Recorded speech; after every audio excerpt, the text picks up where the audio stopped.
graça e a paz, minhas irmãs. Pode se sentar. Graças a Deus. Eu e o João estamos gratos porque o Senhor nos trouxe aqui, nos reuniu aqui nesse dia. Estamos revendo velhos amigos. E é tão bom quando a gente se sente em casa. É tão bom quando a gente está em família. E eu tenho aprendido de Deus que o corpo de Cristo é tão diverso. E essa diversidade é tão linda, tão preciosa, né? Meu joelho não é igual ao meu cotovelo, mas eles são necessários no corpo, né? E é tão bom a gente ver a liturgia do culto distinta, a maneira diferente que nós louvamos a Deus, mas adoramos o mesmo Deus, cremos no mesmo Deus, amamos a palavra de Deus, e isso é tão precioso, né? Essa diversidade. E algo que deixou meu coração muito encorajado foi esse momento que nós tivemos aqui com a próxima geração. Gente, é muito importante. Eu imagino que vocês já receberam lá, né, no encontro de vocês, no tempo de vocês, abundantemente, e que vocês sabem o que é se posicionar como mães, profetizando sobre essa geração, intercedendo, dobrando os joelhos, gente, porque os filhos de crentes, eles nascem num ambiente favorável, mas eles não nascem crentes. Deus não tem netos, Ele tem filhos. E os nossos filhos precisam conhecer o Deus a quem nós amamos e servimos. Então, você que é mãe, você que é pai, a gente desde pequeno traz esses meninos, a gente ensina a criança no caminho que ela deve andar, não é isso? Mas olha, nós proporcionamos um ambiente, mas quem convence os nossos filhos da justiça, do pecado e do juízo é o Espírito de Deus. E nós precisamos de dobrar os nossos joelhos. Se nós geramos com o ventre, agora nós precisamos gerar com os nossos joelhos, pedindo Espírito de Deus, apresenta Jesus aos nossos filhos, né? E a gente está vivendo um tempo tão desafiador, onde o inferno se levantou frontalmente contra essa geração, e eu não tenho dúvidas, eu não tenho nenhuma dúvida, de que o inferno está sentindo o cheiro do que vem por aí. Porque, se você observar o movimento bíblico, quando foi que Faraó mandou matar os bebês dos hebreus, os homens? Quando Moisés estava para nascer. Ele já sentiu o cheiro de alguma coisa que estava por vir. E ele libera um decreto de morte sobre aquela geração.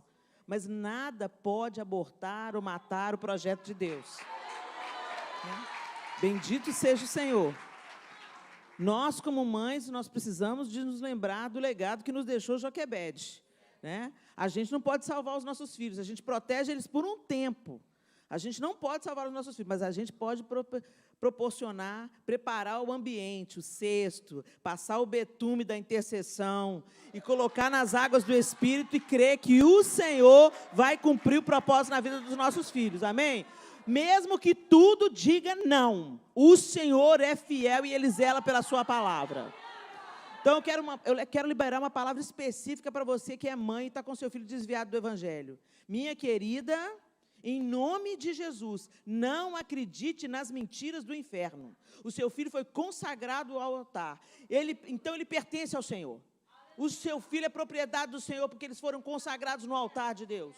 E a nossa oração, Senhor, reivindica de volta o que é teu, em nome de Jesus. Amém? Não desanima não para de orar não, porque o Senhor não está surdo ao seu clamor. E o Senhor vai fazer o tiro sair pela culatra. Já vai arrepender da hora que ele foi mexer com seu filho. Porque vai virar um evangelista, um pastor, um missionário, cheio do poder de Deus. Em nome de Jesus, amém? Creia, continua na sua posição, orando, perseverando, jejuando, porque o Senhor não está surdo ao nosso clamor, amém? E você que tem a alegria de ter os seus filhos na presença do Senhor, já crescidos, glorifique o Senhor por isso, continue orando por eles também. Senhor, fortalece, aprofunda as raízes, não deixa o diabo fazer gracinha com eles não, né? Gente, quando a gente se torna mãe e pai, a gente não para de orar mais não, tá? Tem esse negócio, você casou, não ora. Não, agora você tem casa. Agora você ganhou mais gente para orar. Agora você ora por seu filho e sua nora. Sua filha e seu genro. Depois chega os netos, mais gente para orar. A gente só vai ganhando upgrade na intercessão. Amém? Eu queria que você abrisse a sua Bíblia em João capítulo 13. E eu fico tão feliz quando eu vejo o Espírito Santo de Deus alinhando, né? Quando eu entrei aqui, eu sentei ali, aí já veio o aval do Espírito. É isso mesmo que eu quero que você fale. Glória a Jesus, né? O Evangelho de João, capítulo 13. Você pode se colocar sobre os seus pés, nós vamos ler a palavra do Senhor. A partir do verso 1, a palavra de Deus diz assim: antes da festa da Páscoa, sabendo Jesus que era chegada a sua hora de passar deste mundo para o Pai, tendo amado os seus que estavam no mundo, amou-os até o fim. Durante a ceia, tendo já o diabo posto no coração de Judas Iscariotes, filho de Simão, que traísse Jesus, sabendo este que o Pai tinha confiado tudo às suas mãos e que ele tinha vindo de Deus e voltava para Deus, levantou-se da ceia, tirou a vestimenta de cima e, pegando uma toalha, cingiu-se com ela. Em seguida, Jesus pôs água numa bacia e começou a lavar os pés dos discípulos e a enxugá-los com a toalha com que estava cingido. Quando se aproximou de Simão Pedro, este lhe perguntou: vai lavar os pés? Os meus pés, Senhor? Jesus respondeu: o que eu faço você não compreende agora, mas vai entender depois. Então Pedro disse: o Senhor nunca lavará os meus pés? Ao que Jesus respondeu: se eu não lavar, você não terá parte comigo. Então Pedro lhe pediu: Senhor, não somente os pés, mas também as mãos e a cabeça. Jesus respondeu: quem já se banhou não precisa lavar nada a não ser os pés, pois quanto ao mais, está todo limpo, e vocês estão limpos, mas não todos. Pois ele sabia quem era o traidor, e foi por isso que disse: nem todos estão limpos. Depois de lhes ter lavado os pés, Jesus pôs de novo as suas vestimentas, e voltando-se à mesa, perguntou-lhes: vocês compreendem o que eu lhes fiz? Vocês me chamam de mestre e de Senhor, e fazem bem, porque eu o sou. Ora, se eu, sendo Senhor e mestre, lavei os pés de vocês, também vocês devem lavar os pés uns dos outros, porque eu lhes dei o exemplo, para que, como eu fiz, vocês façam também. Senhor, essa é a tua palavra.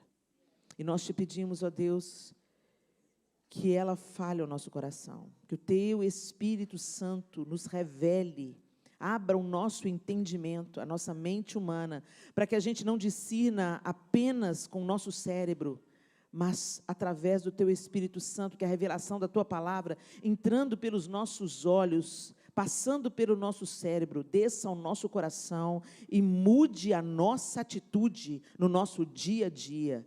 E assim que a nossa vida glorifique o teu nome, em cada escolha, em cada decisão, em cada maneira de viver. Em nome de Jesus, amém e amém. Pode se sentar. Gente, esse texto, ele sempre me desconcertou. Porque quando a gente vai estudar um pouco a cultura judaica, a gente entende, como já foi dito aqui, sem querer ser redundante, que lavar os pés aos convidados, aos visitantes, era o que oferecia um bom anfitrião. Um bom anfitrião, alguém que recebia o outro, a visita com honra, providenciava a lavagem dos pés. Por quê? Porque naquela época as pessoas usavam sandálias, as estradas eram pouco pavimentadas, algumas estradas do Império Romano tinham algum tipo de pavimento, de pedras, mas a maioria dos caminhos que eram percorridos eram caminhos de um terreno extremamente árido. Quem vai hoje em Israel percebe claramente como é o terreno, né? Como é a geografia naquele lugar. Então, tem muita terra, muito pedresco. Então, os pés ficam empoeirados. Se você está de sandália, os pés ficam empoeirados. As mesas eram baixas. Então, os pés ficavam, as pessoas se assentavam em almofadas, não em cadeiras da altura que a gente senta hoje. Elas se recostavam em almofadas e pequenos bancos que ficavam à beira de uma mesa que era baixa. Então, um bom anfitrião, ele providenciava o ambiente para que os seus visitantes tivessem os seus pés lavados. A gente vê um episódio parecido quando a gente vê aquela mulher chegando por detrás de Jesus e lavando os seus pés, com as lágrimas e enxugando com os cabelos. E quando Levi questionou por que aquilo estava acontecendo, ela fala assim: você não me lavou os pés. E ela não cessa de lavar os meus pés com as suas lágrimas. Você não me deu nenhum beijo, nenhum ósculo. E ela não cessa de beijar os meus pés. Então, a gente vê que era alguma coisa que fazia parte, né, de uma boa recepção, uma recepção afetuosa dentro de um ambiente. Mas não era só isso, gente. O escravo encarregado de lavar os pés aos visitantes não era apenas um servo na casa. Era o menor entre os servos da casa. Se já tinha um sistema de serviço, dentre aqueles funcionários, o menor servo, não era apenas o servo, mas o menor servo era aquele que lavava os pés. Por isso que para Pedro foi tão absurdo. O Senhor não pode me lavar os pés. O Senhor não vai me lavar os pés. Porque para ele era destoante, o Senhor é o Messias. O Senhor é o Filho do Deus vivo. Como é que o Senhor, com toda a autoridade e poder que o Senhor tem, você vai lavar os meus pés? É por isso que ele reagiu dessa forma. E Jesus deixa muito claro: se eu te não lavar, você não tem parte comigo. Tem alguma coisa aqui, Pedro, que eu quero que você entenda. Que você entenda o lugar que eu estou me colocando. Ele já sabia, como o texto está dizendo para a gente, e como foi dito também, que Judas Iscariotes estava sentado na mesa, mas nenhum texto bíblico, nenhuma tradução da Bíblia diz que Jesus só lavou o pé de 11. Ele lavou o pé dos 12. Pedro iria negá-lo pouco depois, Judas iria traí-lo pouco depois, mas ele se cingiu de uma toalha e lavou o pé dos 12. E, às vezes, eu ando em muitas denominações, a casa dos irmãos, diversos, e eu já vi essa experiência sendo repetida, não como foi um teatro aqui hoje, lindo o que foi feito aqui, mas, de fato, alguém querendo honrar a outra pessoa, então faz a cerimônia do lava-pés. Mas, gente, eu nunca vi um pastor ou um bispo lavando os pés de um zelador. E era mais ou menos isso que Jesus estava fazendo. O maior lavando os pés do menor. Vale lembrar, gente, que esse lava-pés, ele proporcionava para a pessoa que recebia refrigério, alívio. Não era apenas um ritual de limpeza. É igual o banho para a gente hoje. O banho não é só sobre limpeza, né, gente? O banho é sobre... que depois de um dia de trabalho, um dia exaustivo de trabalho, seu corpo está todo doído, você chega e toma um banho. Como aquilo te renova, não é isso? Você passou por uma viagem, vocês foram no acampamento, vocês foram mexidas de todas as formas, não é? Depois você chega em casa e toma um banho. Desmonta, né? Relaxa, é tão bom. Então, o lava-pés é semelhante ao nosso banho. Não tem a função só de te limpar, tem também a função de levar a você descanso, refrigério. E quando a gente pensa sobre essa perspectiva do lava-pés, Jesus não está mandando a gente repetir a cerimônia do lava-pés. Ele está usando um hábito daquela época, daquela sociedade, para dizer o que estava por trás disso. Se eu sou o Senhor e Mestre, vos lavei os pés. Vocês dizem que eu sou o Senhor. Eu sou. Eu não estou negando a minha identidade. Eu sou o Messias, eu sou. Eu sou Deus encarnado, eu sou. E mesmo sendo, eu não me privei, eu não me considerei demasiado grande, a ponto de não poder lavar seus pés. Gente, isso é desconcertante. Isso é desconcertante. Imagina Jesus entrando aqui agora e tirando seu sapato. Imagina Jesus chegando para você e falando: você quer que eu faça uma comida para você? Você entende? O que é isso, Senhor? Você se joga no chão e fala: não, é eu que quero cozinhar para o Senhor. Né? Por isso que ele fala assim: tudo que vocês forem fazer, fazei como para o Senhor. Então, por que não é assim? Se essa é a herança e o legado que nós recebemos, qual que é a função do legado, gente? O legado é uma geração, passa para outra geração, uma dádiva, que deve ser passada adiante. Uma geração contará a outra geração os feitos do Senhor. Você lembra desse versículo? Pois é. O legado não é só para a gente receber. Não é para a gente só colher das benesses que alguém plantou. Vocês estão inseridos numa nação que desfrutou das benesses dos fundadores dessa nação. Homens e mulheres de oração comprometidos com a palavra. Homens e mulheres tementes a Deus, que estabeleceram um dia, um feriado, para dar graças ao Senhor por todo o bem, por cada colheita. E hoje, como é que essa nação está vivendo? Dá uma observada na cultura da nação que vocês estão inseridos. Eles estão passando isso adiante? Vocês entenderam? O legado não é só para a gente receber e colher das bênçãos. O legado é para a gente aprender um princípio fundamental para a perpetuação daquilo que foi feito nas próximas gerações, para que outras gerações sejam também abençoadas. E aqui, gente, Jesus está frontalmente abalando uma estrutura infernal, o orgulho. Pensa comigo, Lúcifer já era grande, querubim da guarda ungido para cobrir, coberto de pedras preciosas. O texto de Ezequiel, o texto de Isaías descrevem um ser que andava sobre pedras afogueadas. Você já pensou o esplendor de Lúcifer, gente? O nome era Lúcifer, que hoje se tornou pavoroso para nós por causa daquilo que ele se tornou, Satanás. Mas Lúcifer, um anjo de extrema resplendor e luz. Querubim ungido para cobrir. E de repente não foi suficiente.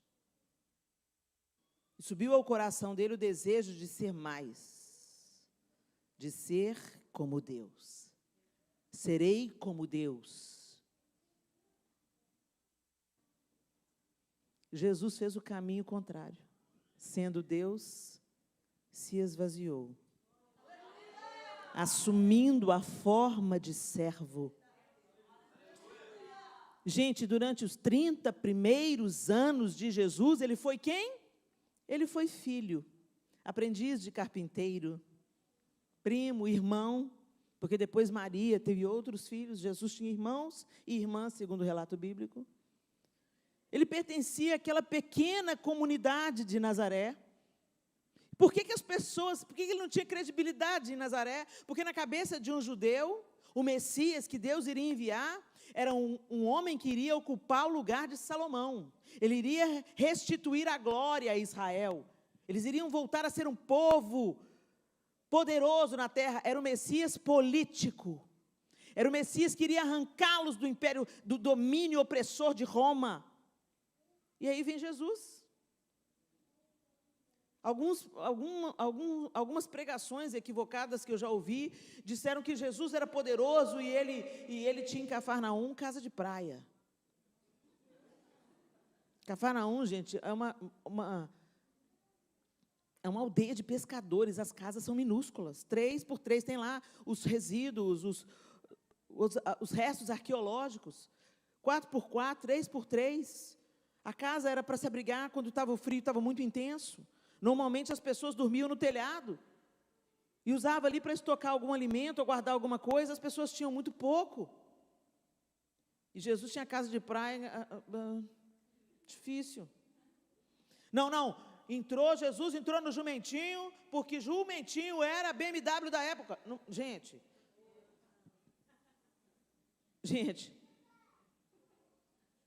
tinha os cavalos do Império Romano, as bigas. Você lembra das bigas do Império Romano? Pois é, gente. Ele podia ter nascido em Jerusalém, mas foi nascer em Belém e não tinha lugar para ele. Você acha que se Deus quisesse abrir um lugar para ele, né, na hospedaria, Deus não tinha aberto?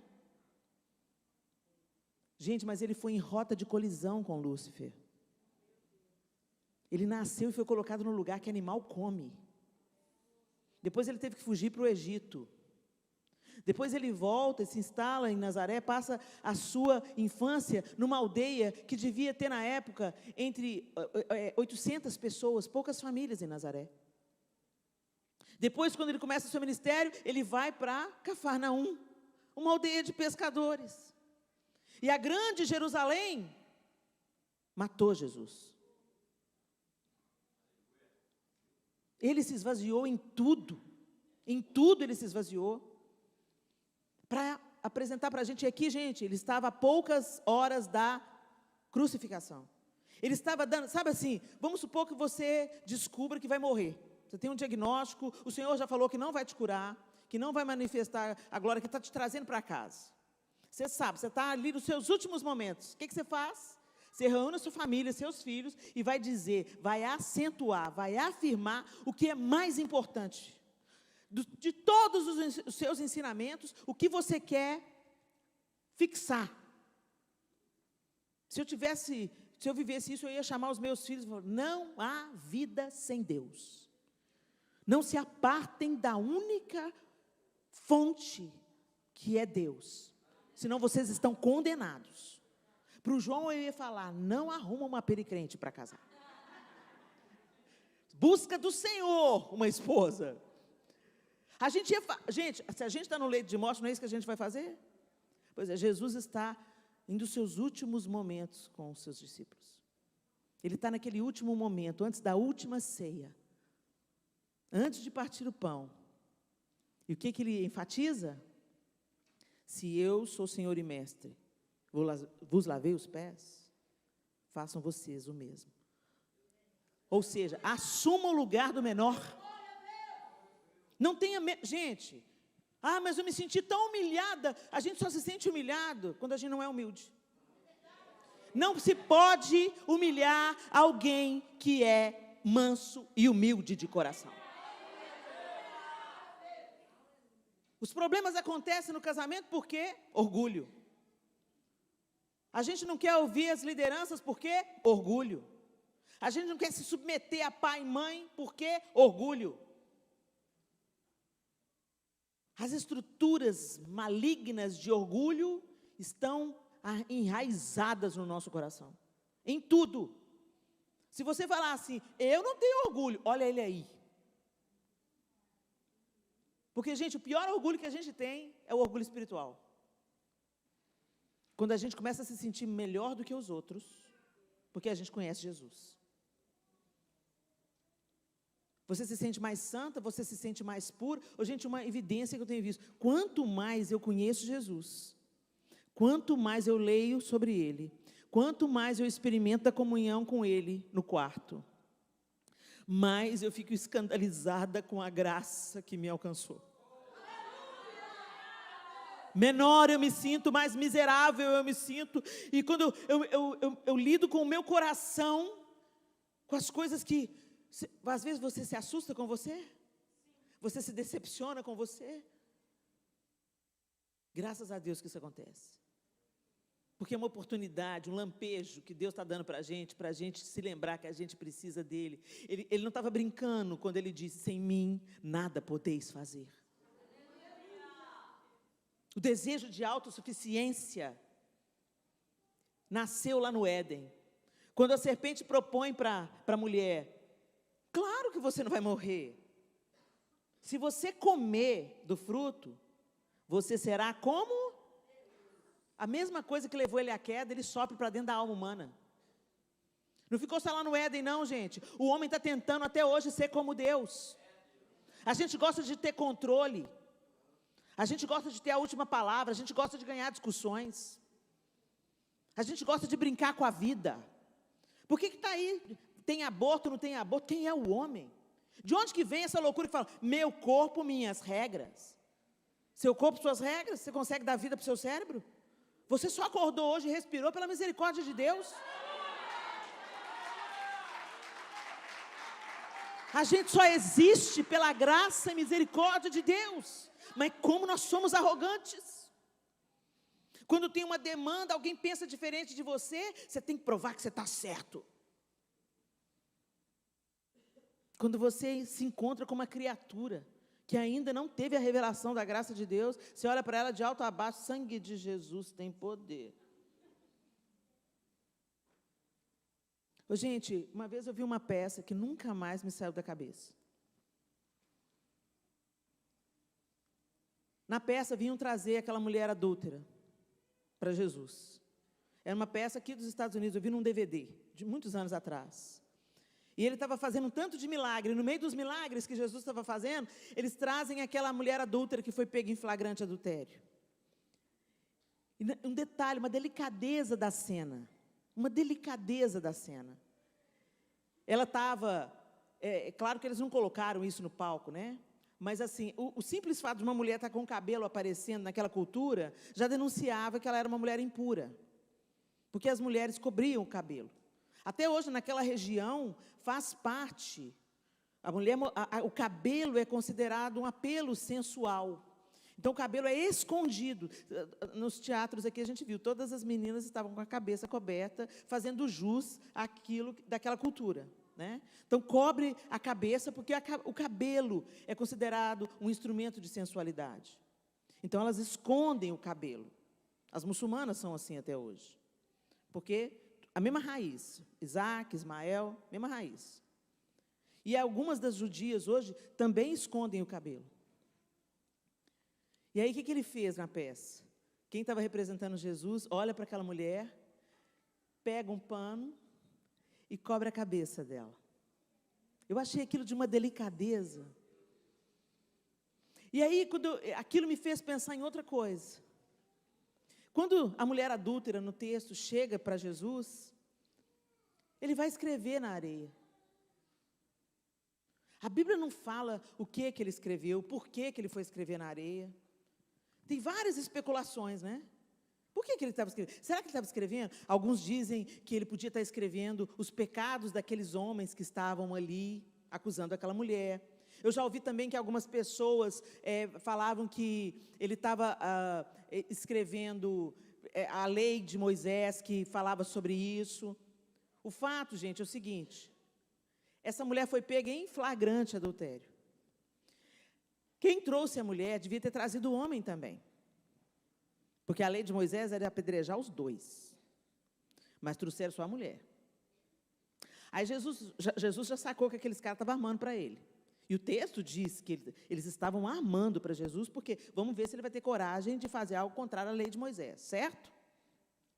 E aí, gente, essa mulher, vocês acham que eles tiveram preocupação se essa mulher estava vestida, se ela estava coberta, se ela estava com dignidade? Não.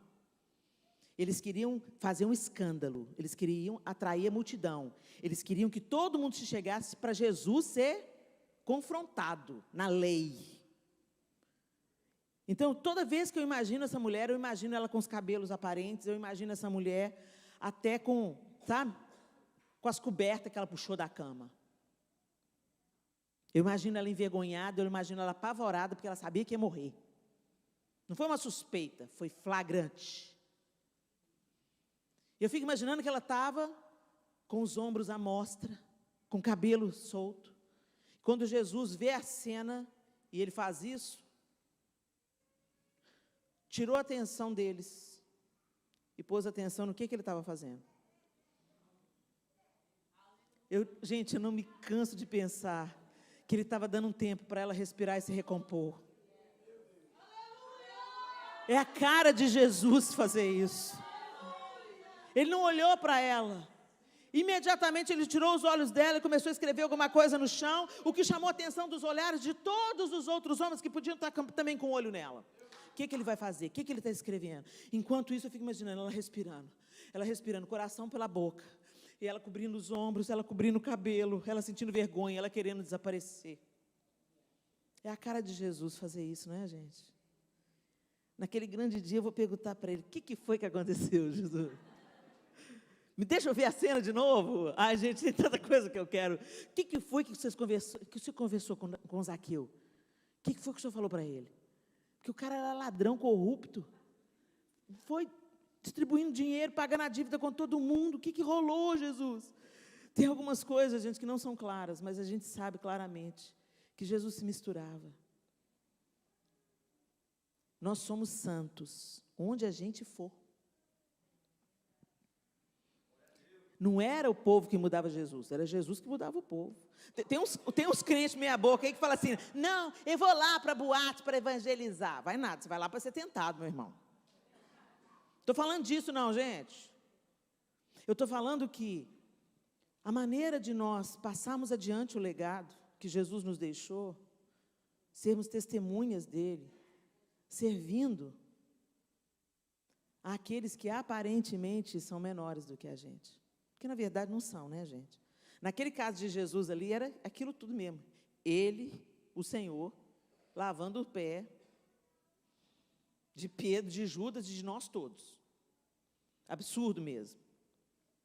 Mas nós somos tudo do mesmo material. A nossa diferença com aqueles que ainda não conhecem Jesus é que nós conhecemos Jesus. Então, a gente tem consciência do amor e também consciência do pecado. Então, a gente não brinca mais com ele. Agora, quem está na escuridão enxerga alguma coisa, gente? Quem está na escuridão não enxerga nada. Eu me lembro da minha mãe, quando nós nos convertemos. Ela saiu do trabalho. Minha mãe não trabalhava para ter carreira. Minha mãe trabalhava para ajudar meu pai para comida dentro de casa. Tinha um culto de terça-feira na igreja. Ela trabalhou o dia todo, saiu do trabalho e foi para o culto. Quando chegou no culto, começou a cantar o louvor, os louvores, aquela presença santa de Deus veio. E ela falou assim, os meus olhos se abriram. Quando eu olhei para mim, eu achei que eu estava nua. Eu estava com uma blusa decotada, que eu sempre usava, que eu tinha tempos. Eu estava com uma calça jeans toda apertada no corpo, e eu não me dava conta que aquilo era indecente. Eu não me dava conta. Mas as escamas dos meus olhos saíram, e eu vi, ninguém foi me falar, ninguém foi me corrigir, o Espírito de Deus me mostrou.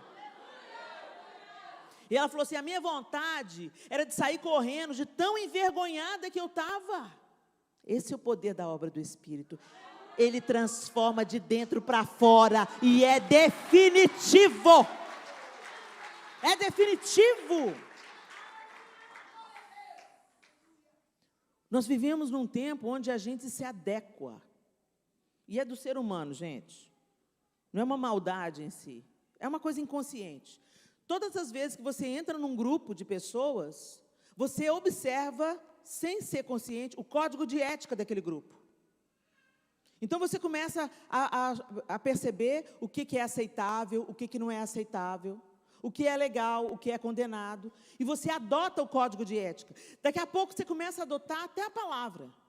Você já viu um tanto de não crente falando misericórdia? É ou não é? Pode ter certeza, ele não é crente, mas alguém na casa dele é, ou ele trabalha com algum crente. Porque é assim, a gente se expõe ao ambiente, a gente vai absorvendo. Por isso que a gente tem que vigiar. Jesus estava em todo lugar. Era um barco que navegava por todas as águas, mas a água não entrava dentro dele. Porque o que afunda o barco é o que entra dentro, a água que entra dentro. Então, você pode transitar, você pode trabalhar, você pode servir em qualquer ambiente, em qualquer casa, mas é você que muda o ambiente, você que é o sal, você que é a luz. A luz é que quebra a escuridão. Vocês estão entendendo, gente? É tão importante a gente saber isso. E o que está acontecendo hoje? Nós não vivemos o legado que recebemos porque passamos por uma obra externa apenas. A gente olha o grupo, se adequa ao grupo, mas não foi uma mudança de dentro para fora. Então, você continua na igreja, mas você continua fofocando. Você está na igreja há 10, 15 anos, mas continua odiando. Você continua tendo desejo de vingança. Você continua tendo um coração rebelde e desobediente. Você continua espalhando más notícias. Você continua prestando atenção no tamanho da saia da irmã, mas não está prestando atenção no tamanho da sua língua. Gente, santificação, ela aparece por fora de verdade quando ela transborda. Já encheu dentro, aí transborda. Então, não caia na tentação. Não caia na tentação de fazer a sua própria reforma exterior. Dependa de Deus. Deixa esse legado te alcançar. A humildade talvez seja uma das coisas mais difíceis da gente desenvolver. E por isso que a gente anda tão cansado. Jesus fala assim, vinde a mim, todos vós que estáis cansados e sobrecarregados, eu vos aliviarei. Mas ele não para aí. E aprendei de mim, que sou manso e humilde de coração. Pior coisa é a falsa humildade. Parece, mas não é. A pessoa vem assim, ô pastor, eu quero servir, o que eu posso fazer? Posso decorar, pastor? Eu tenho um dom, eu decoro, quero decorar. Ô irmã, você pode fazer isso? Claro, pastor, 6 da manhã. E 6 da manhã ela está aqui mesmo. Ela vem, ela faz tudo, ela adorna, ela ensaia, ela canta, ela faz e acontece. Quando chega lá na casa dela, onde é um ambiente comum, ordinário, não tem ninguém olhando para ela, fazendo o que ela está fazendo, o marido chega e fala, seu bem, põe a comida para mim lá no microwave, por favor. Ah, pelo amor de Deus, trabalhei o dia inteiro, estou exausto, fiquei o dia inteiro na igreja, trabalhei tanto lá, não sou empregada não, vai aí, se vira aí, ó. Essa aí é quem você é de verdade. Sabe qual que é o nosso pior problema? A máscara social. A gente parece ser o que não é. Parece ser mansa. Parece ser mansa. Paz do Senhor. Fala até baixinho. Paz do Senhor, irmão. O filho do pastor sobe no seu sofá, você fala assim, ô bem, desce daí. Neném, vem cá, desce daí, neném. Senão você cai e faz dodói. Aí o seu filho da mesma idade, o pastor vai com a família dele embora. Aí o seu filho da mesma idade gostou da ideia do garoto do pastor, sobe no sofá e começa, desce daí agora! Sabe quanto custou esse sofá? Vem aqui, menino. Essa aí que você é de verdade.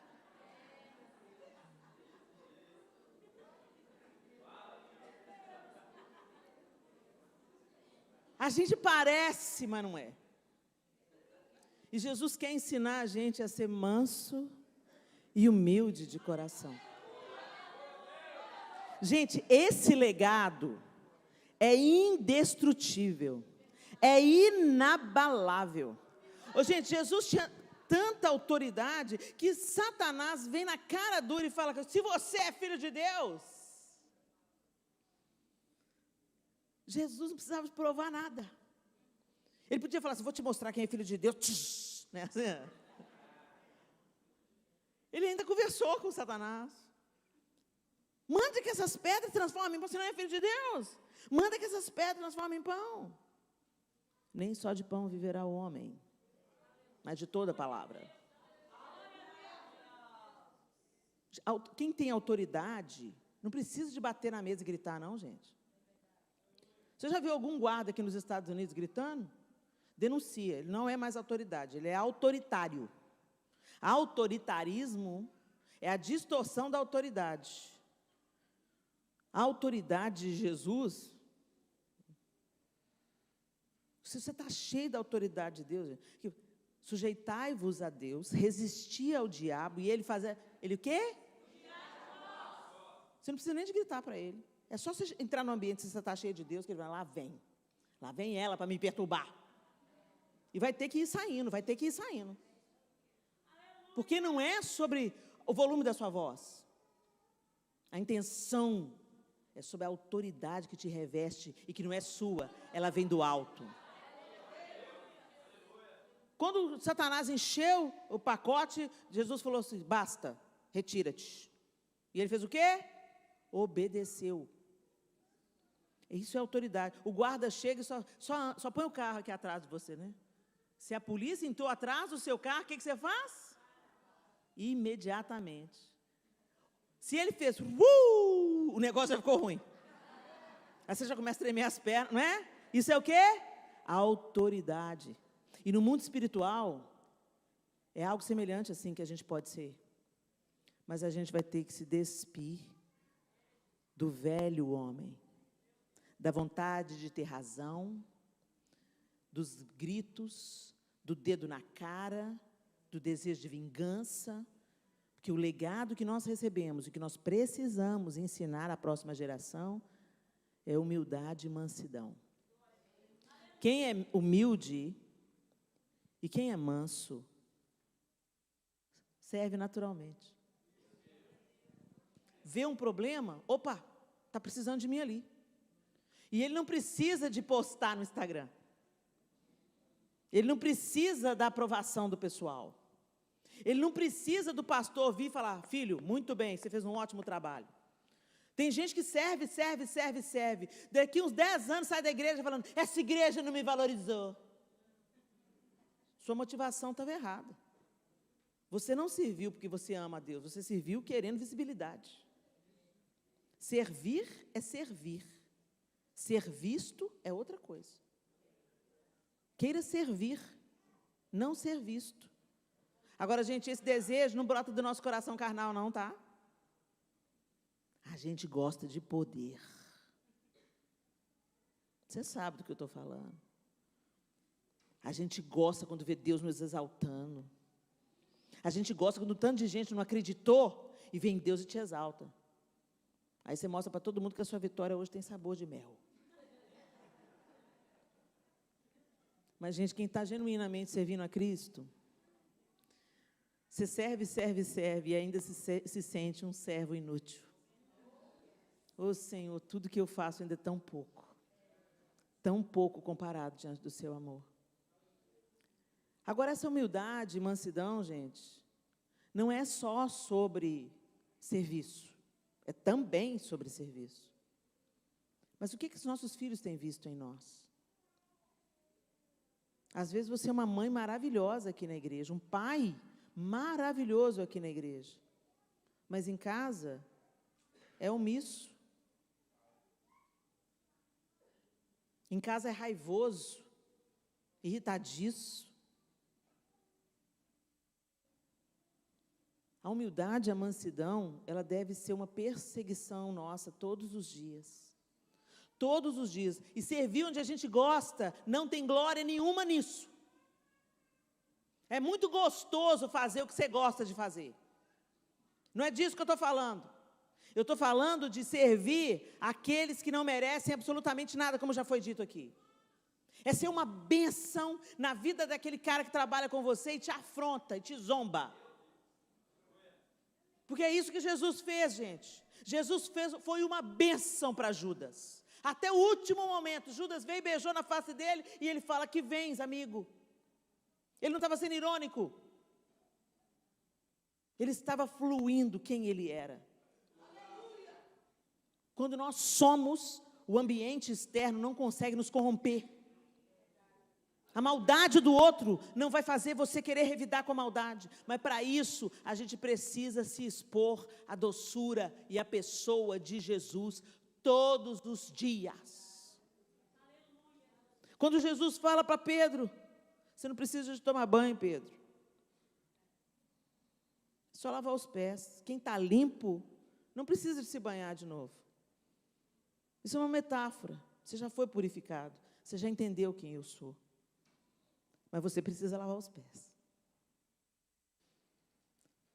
A gente é crente. A gente nasceu de novo. A gente já teve a revelação de Jesus. Amém? Amém. Mas você peca? Então tem que lavar o pé, né? A gente precisa pedir perdão todos os dias. Nós perdemos a prática do arrependimento, da consciência do arrependimento de pecados. Quando Jesus ensina a orar, outro legado, a oração. Pai nosso que estás no céu, santificado seja o teu nome. Presta atenção que eu vou encerrar com isso. Pai nosso que estás no céu, o reconhecimento de que há um Deus todo-poderoso que você pode chamar de Pai. Santificado seja o teu nome. Mas o nome de Deus já é santo. Mas como que ele é santificado? Quando as pessoas veem a face amorosa de Deus em você. Mas recebereis poder ao descer sobre vós o Espírito Santo e sereis minhas. O poder do Espírito Santo é para nós sermos testemunhas de Jesus. E testemunha é aquele que atesta com a vida. Ele é cristão mesmo. Ele parece com Jesus mesmo. Porque na hora que eu passo raiva nele, ele não revida na mesma moeda. Na hora que eu fecho ele no trânsito, ele não corre atrás de mim e põe uma arma na minha cabeça. Helena, mas isso é ser bobo, Helena, isso é ser bobo. Um bom crente é bobo. Aos olhos do mundo nós somos bobos. Que o Senhor nos vingue, que o Senhor nos defenda. Santificado seja o teu nome. O nome do Senhor está sendo santificado através da nossa vida, igreja. Quando as pessoas veem você, no seu trabalho, você é honesto, você é pontual, você é correto, elas veem o caráter de Cristo em você. Aquele que recebe o Espírito Santo não consegue ficar vivendo no caráter torto, não. O poder do Espírito nos alinha com o coração de Deus. Venha o teu reino. Reina sobre mim, Senhor. Manda em mim hoje, governa sobre mim hoje. Não interessa os sistemas que estão ao meu redor, o Senhor é que reina na minha casa, o Senhor é que reina na minha família. Eu me submeto ao Senhor. Venha a nós o teu reino. Seja feita a tua vontade. Aí pega, hein? Quando a vontade de Deus não coincide com a sua, né? Seja feita a sua vontade. Aqui na terra, assim como no céu. O pão nosso de cada dia. Confia para hoje. Para de ficar ansioso para amanhã. Para de sacrificar a sua família no altar de Mamon. Para de negligenciar os seus filhos por causa do part-time. Para de entrar no sistema do hamster, que faz você trabalhar e não construir nada. Não constrói nada, a família fica arrebentada, porque entrou no padrão de Mamon. É para você quebrar o sistema, é para você ser sal e luz. É para você trabalhar assim, porque Deus não respalda preguiçoso, não. Mas trabalhe e descansa, trabalhe e desfruta, trabalhe e abençoa os seus filhos. Não deixa faltar o que é necessário. O seu filho pode passar sem um tênis de luxo, mas ele não pode passar sem o seu amor, sem o seu olho no olho. Não sacrifique a próxima geração. Não adianta você estar orando para Deus selar os seus filhos, guardar os seus filhos, ungir os seus filhos quando eles saem para a escola, se dentro de casa eles não têm exemplo. E se você não olha nos olhos dos seus filhos, e se você não discipula os seus filhos. Não terceiriza os seus filhos. Trazer os seus filhos na igreja, vou voltar a dizer, não basta. Porque eles vêm na igreja 1 ou 2 vezes por semana, mas eles moram com você. E eles passam mais tempo na escola. Isso significa que você tem que ser mais intencional ainda. Para amar o seu filho, para ouvir o seu filho, para ler o seu filho. Para se conectar a ele, para falar, Espírito de Deus, me revela o que esse menino está passando. Fala comigo, Deus, como é que eu posso interferir? Está dormindo? Vai lá, unge o menino, unge o quarto dele, unge esse menino. E põe limite nas trevas. Satanás, nesse você não toca em nome de Jesus. Senhor, manda os seus anjos para proteger. Agora, tudo isso, gente, tem que ser acompanhado de exemplo. Nossos filhos estão mais de olho naquilo que a gente faz do que naquilo que a gente fala. Tempos atrás, o meu filho, há uns anos atrás, hoje ele já é casado, Miguel, ele me pegou e me colocou no canto da calçada, me colocou para dentro da calçada. Eu falei, que isso, menino? Você é meu filho, eu sou sua mãe, eu que fico para fora da calçada. Ele falou, não, mãe, eu sou seu filho, mas eu sou homem. Eu já sou um homem. Ele tinha 18 anos. E agora você fica para dentro da calçada. Porque eu vejo meu pai fazendo isso com você. Meu papel como homem é te proteger. O João nunca ensinou essa lição para ele. Ele viu. Os nossos filhos estão mais de olho no legado que nós estamos deixando com o nosso exemplo. Se o nosso exemplo for destoante das nossas palavras, o exemplo vai falar mais alto. Não adianta você falar e não fazer. Em nome de Jesus. O pão nosso de cada dia. O Senhor é fiel para te sustentar. Nada vai te faltar. Perdoa as nossas dívidas. Assim como nós perdoamos aos nossos devedores. Você está perdoando o que você precisa perdoar? E não nos deixes cair em tentação, mas livra-nos do mal. Eu não consigo me livrar do mal sozinho, Senhor. Eu posso até me livrar do mal que está ao redor de mim, mas eu não posso me livrar do mal que habita o meu coração, se o Senhor não me livrar de mim mesmo. da minha arrogância, da minha soberba, da minha altivez, da minha vontade de ser aprovada, do meu desejo de sucesso, de ser aplaudida, de ser apreciada, de ser admirada, de ter muitos seguidores no Instagram. Isso tudo não vale nada. Se o Senhor não nos aprovar, não adianta o mundo inteiro nos aplaudir. Dura coisa é quando alguém está em pecado e está sendo usado. Dura coisa. Helena, mas Deus usa a mula. Deus usa quem Ele quer usar. Porque naquele grande dia, Jesus falou, muitos virão e dirão, Senhor, em Teu nome profetizamos. Em Teu nome curamos enfermos. Expelimos demônios. Isso é poder, gente? É poder. Deus fez.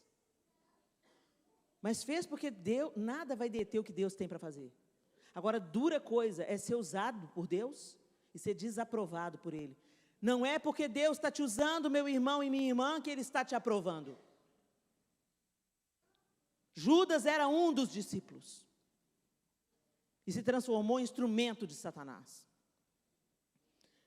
Estar sendo usado por Deus não é respaldo de aprovação. Vocês lembram lá de Balaão?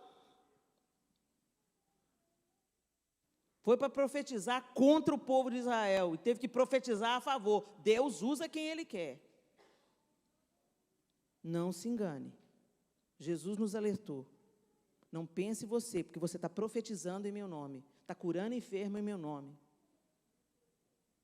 está expulsando o demônio em meu nome, que eu te conheço. Que a gente se volte para esse legado indescritível, constrangedor. O servo fiel, ele vem como rei poderoso, mas o legado que ele nos deixou é o legado do Cordeiro. Manso, humilde, servo. E foi por isso que Deus o exaltou soberanamente. Portanto, se existe alguma exortação em Cristo, alguma consolação de amor, alguma comunhão do Espírito, se há profundo afeto e sentimento de compaixão, então completem a minha alegria, tendo o mesmo modo de pensar, tendo o mesmo amor e sendo unidos de alma e mente. Não façam nada por interesse pessoal ou vaidade, mas por humildade, cada um considerando os outros superiores a si mesmo, não tendo em vista somente os seus próprios interesses, mas também os dos outros. Tenham entre vocês o mesmo modo de pensar de Cristo Jesus, que mesmo existindo na forma de Deus, não considerou o ser igual a Deus algo que deveria ser retido a qualquer custo. Pelo contrário, ele se esvaziou, assumindo a forma de servo, tornando-se semelhante aos seres humanos, e reconhecido em figura humana, ele se humilhou, tornando-se obediente até a morte, e morte de cruz. E por isso, também Deus o exaltou sobremaneira, e lhe deu o nome que está acima de todo nome, para que ao nome de Jesus se dobre todo joelho nos céus, na terra e debaixo da terra, e toda língua confesse que Jesus Cristo é o Senhor, para a glória de Deus Pai. Esse é o nosso legado. Que Deus abençoe vocês.